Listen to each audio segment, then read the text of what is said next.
গতিতে বাম দিকে ঘুরে তিব্বতের দিকে এগিয়ে যাচ্ছে। প্লেনের ভিতরে অক্সিজেনের লেভেলও লো হয়ে যাচ্ছে।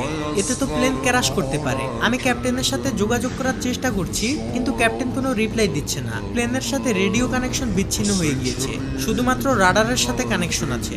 এটা দেখে কন্ট্রোল রুমের ম্যানেজার সাথে সাথে আশেপাশে সকল এয়ারপোর্টে ইনফরমেশন পাঠিয়ে দেয় এবং মুহূর্তের মধ্যেই সকল এয়ারপোর্টের ফ্লাইট বাতিল করে দেওয়া হয়। প্রতিটি প্লেনের শিডিউল পরিবর্তন করা হয়। টেক অফ করা সকল প্লেনকে হোল্ড করে দেওয়া হয়, এমনকি আকাশে উড়ন্ত সকল প্লেনের রোড চেঞ্জ করে দেওয়া হয়। ইমার্জেন্সি ল্যান্ডিং এর জন্য চ্যাংডু সুয়াংলিও ইন্টারন্যাশনাল এয়ারপোর্টের রানওয়ে খালি করে দেওয়া হয়। সেই সাথে police, fire service, medical team এবং এয়ার ট্রাফিক কন্ট্রোল সহ সকল বাহিনীকে রানওয়ের কাছে অবস্থান নিতে বলা হয়, যাতে যে কোনো খারাপ সিচুয়েশনের মোকাবেলা করতে পারে। এমনকি চায়নার এয়ারফোর্স থেকে প্লেনটিকে সাহায্য করার জন্য 4টি ফাইটার জেট পাঠানো হয় এবং আকাশে অন্যান্য যে সকল প্লেনগুলো রয়েছে সেগুলো থেকে সিচুয়ান 8633 এর সাথে যোগাযোগের চেষ্টা করা হয়, কিন্তু প্লেনটি থেকে কোনো ধরনের রেসপন্স আসে না। যাই হোক, অন্যদিকে ককপিটের দরজা খুলে যাওয়ায় থার্ড ক্যাপ্টেন লিয়াং কোনো মতে ভিতরে প্রবেশ করে ককপিটের দরজা বন্ধ করে দেয়। ফলে প্লেনের ভিতরে বাতাসের চাপ কমে যায়, কিন্তু প্লেন প্রচন্ড ঝাঁকাঝাঁকি করতে থাকে।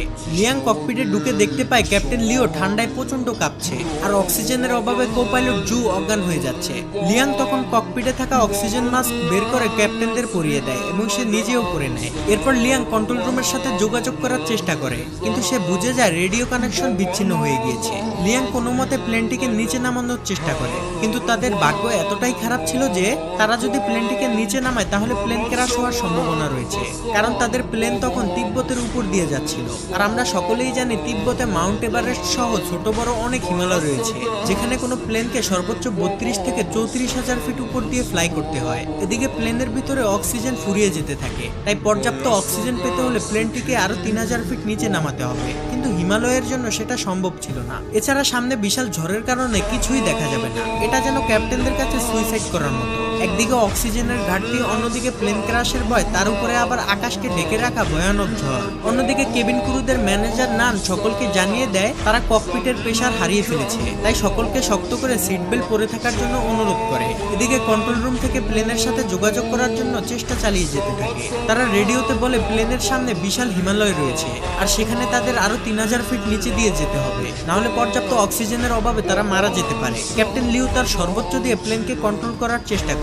সে প্লেনকে যতটা সম্ভব নিচে দিয়ে চালানোর চেষ্টা করে, এমনকি ককপিটে প্রচন্ড বাতাস এবং বরফের টুকরার কারণে সামনে কি আছে সেটা দেখা অসম্ভব হয়ে পড়ে। অন্যদিকে সোশ্যাল মিডিয়ায় এই খবর ভাইরাল হলে প্লেনের ভিতরে থাকা যাত্রীদের আত্মীয় স্বজনরা এয়ারপোর্টে এসে কান্নাকাটি করতে থাকে। এদিকে প্লেনের মধ্যে থাকা যাত্রীরা তাদের ধৈর্য হারিয়ে ফেলেছে। তাদের মধ্যে একজন প্লেনের কি হয়েছে সেটা দেখার জন্য ককপিটের দিকে যেতে থাকে। এটা দেখে কেবিন ক্রুরা তাকে বাধা দিলে সে একজন এয়ার হোস্টেসকে খাবারের টলি দিয়ে আঘাত করে। তখনই সেখানে কেবিন ক্রুদের ম্যানেজার নান আসে আর বলে, আমরা সকলেই জানি তিব্বতে ছোট বড় কত হিমালয় রয়েছে আর এখানে প্লেন নিচে নামানো ঝুঁকিপূর্ণ, এতে প্লেন ক্র্যাশ করতে পারে। যাই হোক না কেন আপনাদের পাইলট এবং আমাদের উপর ভরসা রাখতে হবে। এই সকল সিচুয়েশনের জন্য আমাদের সর্বোচ্চ ট্রেনিং দেওয়া হয়েছে, তাই আপনারা যদি এভাবে বিশৃঙ্খল করেন তাহলে আপনারা নিজেদের মৃত্যু নিজেরাই ডেকে আনবেন। নানের কথা শুনে যাত্রীরা কিছুটা শান্ত হলেও তারা প্রচন্ড ভয় পেতে থাকে। এদিকে ককপিটের মধ্যে লিয়াং যতটা সম্ভব লিউকে গরম রাখার চেষ্টা করে আর লিউ জ্বরের মধ্যে দিয়ে সর্বোচ্চ চেষ্টা করে প্লেনটিকে সামনের দিকে এগিয়ে নিয়ে যেতে থাকে।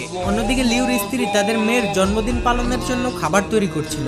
তখনই তাকে কেউ একজন ফোন করে লিউর বিপদের কথা জানায়, ফলে সে আতঙ্কিত না হয়ে তার মেয়েকে সান্ত্বনা দিতে থাকে, কারণ তার অগাধ বিশ্বাস তার স্বামী প্লেনটিকে সঠিকভাবে ল্যান্ড করাতে পারবে। এদিকে লিউ প্লেনের ভিতরে আস্তে আস্তে অজ্ঞান হয়ে যেতে থাকে। সে তার চোখের সামনে দেখে তার স্ত্রী আর মেয়েকে নিয়ে সে একসাথে জন্মদিনের কেক কাটছে, কিন্তু তখনই লিয়াং লিউকে জাগিয়ে দেয়। এরপর লিউ দক্ষতার সাথে ওই কালো মেঘের মধ্যে দিয়ে প্লেন চালিয়ে নিয়ে যেতে থাকে। কন্ট্রোল রুমে থাকা সবাই রাডারে দেখতে পায় প্লেনটি ঝড়ের মধ্যে সব থেকে বিপজ্জনক জায়গা দিয়ে যাচ্ছে, যেখান থেকে বেঁচে ফেরা প্রায় অসম্ভব। তারা সকলে যেন নিস্তেজ হয়ে একটি সিনেমা দেখছে। কন্ট্রোল রুমের ম্যানেজার বলে এখন সবকিছুই পাইলটের হাতে, এমনকি বাইরে যাত্রীদের আত্মীয় স্বজনরাও তাদের জন্য দোয়া করছে। এদিকে প্লেনের ভিতরের পরিস্থিতি আরো খারাপ হয়ে যায়। প্রচন্ড ঝাঁকুনির কারণে প্লেনে থাকা যাত্রীদের ব্যাগগুলো তাদের গায়ের উপরে পড়তে থাকে। ঠিক তখনই প্লেনটি হঠাৎ রাডার থেকে অদৃশ্য হয়ে যায়। এটা দেখে কন্ট্রোল রুমের সবাই হতভম্ব হয়ে যায়। সবাই মনে করে প্লেনটি হয়তো ক্র্যাশ করেছে। সবাই প্রচন্ড ভেঙে পড়ে। কন্ট্রোল রুম থেকে তাদের সাথে যোগাযোগ করার জন্য সর্বোচ্চ চেষ্টা করে, কিন্তু এতে কোনো লাভ হয় না। তারা সকলেই বুঝে যায় প্লেনের ভিতরে হয়তো আর কেউই বেঁচে নেই। কিন্তু না, অলৌকিকভাবে যাত্রীরা তখনও জীবিত ছিল এবং প্লেনটিও চলছিল। ঝড়ের ভিতরে কিছু না দেখতে পেয়ে লিউ মনে করে প্লেন হয়তো পাহাড়ের সাথে ধাক্কা খাবে, তাই সে লিভার টেনে প্লেনটিকে আরো উঁচুতে নিয়ে যায়। এতে প্লেনের ভিতরের ঝাঁকুনি বেড়ে পরিস্থিতি আরো খারাপের দিকে যেতে থাকে। লিউর মাথায় তখন একটা জিনিসই ঘুরছিল যে প্লেনের মধ্যে থাকা 19 জন যাত্রী এবং সে সহ 9 জন ক্রু মেম্বারের জীবন এখন তার হাতে, অর্থাৎ 128 জন মানুষের প্রাণ হাতে নিয়ে লিউ তার সম্পূর্ণ অভিজ্ঞতা দিয়ে প্লেনটিকে কন্ট্রোল করতে থাকে। মৃত্যুকে কাছ থেকে দেখা যাত্রীগুলো এখন তাদের মনের কথা বলতে শুরু করে। অনেকেই জীবনের শেষ ভিডিও বানায় তাদের প্রিয়জনদের জন্য। আর কিছুক্ষণের মধ্যেই প্লেনটি ঝড় থেকে বের হয়ে আসে। লিউর অনেক চেষ্টার পর পরিস্থিতি স্বাভাবিক হতে শুরু করে। এরপর ক্যাপ্টেন লিউ প্লেনটিকে অনেক নিচুতে নামিয়ে আনে, যেখানে পর্যাপ্ত পরিমাণ অক্সিজেন রয়েছে। এরপর সকল পাইলটরা ভালোভাবে